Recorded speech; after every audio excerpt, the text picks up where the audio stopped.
शांति। प्रातः मुरली बाप दादा मधुबन। मीठे बच्चे, विश्व का मालिक बनाने वाले बाप को बड़ी रुचि से याद करो। याद से ही तुम सतो प्रधान बनेंगे। स्वयं परमपिता परमात्मा शिव बाबा प्रजापिता ब्रह्मा के तन में आकर के यह ईश्वरी विश्वविद्यालय की स्थापना की है और परमात्मा पिता हम बच्चों को अपना परिचय खुद बताते हैं। बच्चे, मैं सारी दुनिया का मैं मालिक और आपको भी सारे विश्व का मालिक बनाने के लिए मैं इस धरा पर आया हूँ, तो मुझे बहुत प्यार से बहुत रुचि से याद करो, कहता बाबा। बच्चे, तुम याद से ही सतो प्रधान बनेंगे, कहता है बाबा। प्रश्न है, किस एक बात पर पूरा ध्यान हो तो बुद्धि के फाटक खुल जाएंगे? बाबा कहता, पढ़ाई पर। भगवान पढ़ाते हैं, इसलिए कभी भी पढ़ाई मिस नहीं होनी चाहिए। जहाँ तक जीना है वहाँ तक अमृत पीना है।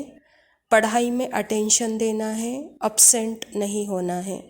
यहाँ वहाँ से भी ढूंढ कर मुरली ज़रूर पढ़नी है।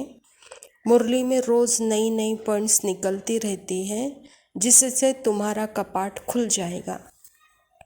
परमात्मा पिता कहता है कि बच्चे, यह का समय बहुत ही श्रेष्ठ समय है, क्योंकि इस समय स्वयं परमात्मा हम बच्चों को ज्ञान से भरपूर करने के लिए आते हैं और यह ज्ञान सदा के लिए अर्थात 5000 वर्ष के लिए और 84 जन्म तक यह ज्ञान के संस्कार हमको सुख शांति आनंद का अनुभव कराएंगे।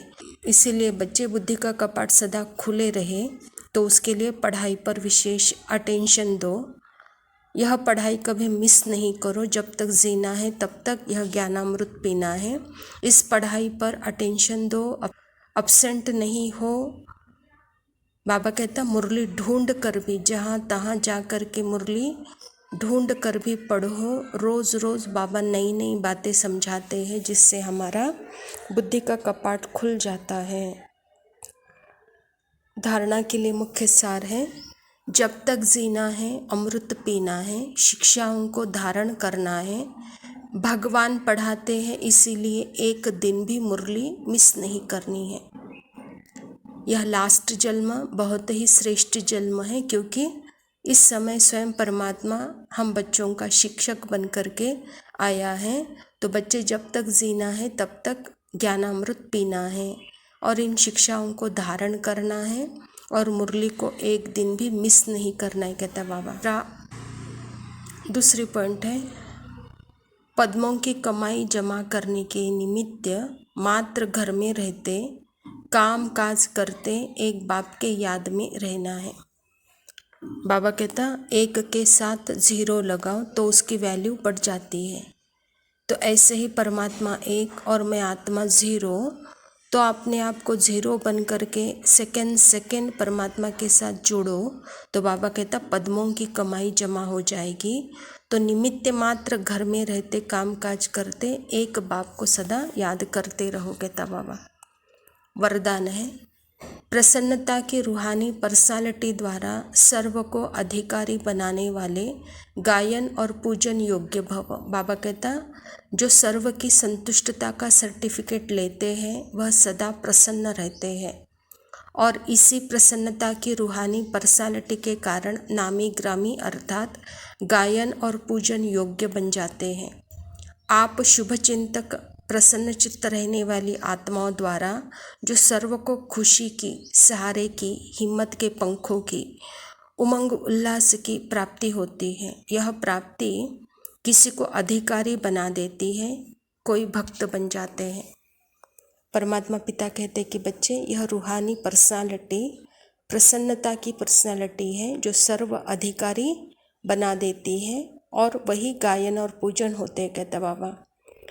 बाबा कहता है, यह रूहानी पर्सनालिटी, संतुष्टता की पर्सनालिटी, यह नामी ग्रामी पर्सनालिटी है।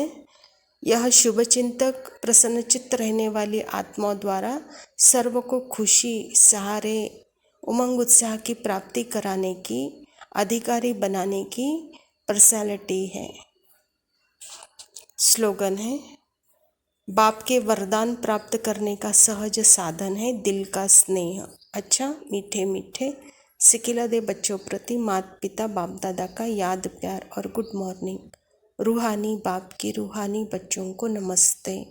हम रूहानी बच्चों की रूहानी बाप दादा को याद प्यार और नमस्ते। लव यू बाबा, शुक्रिया। ओम शांति।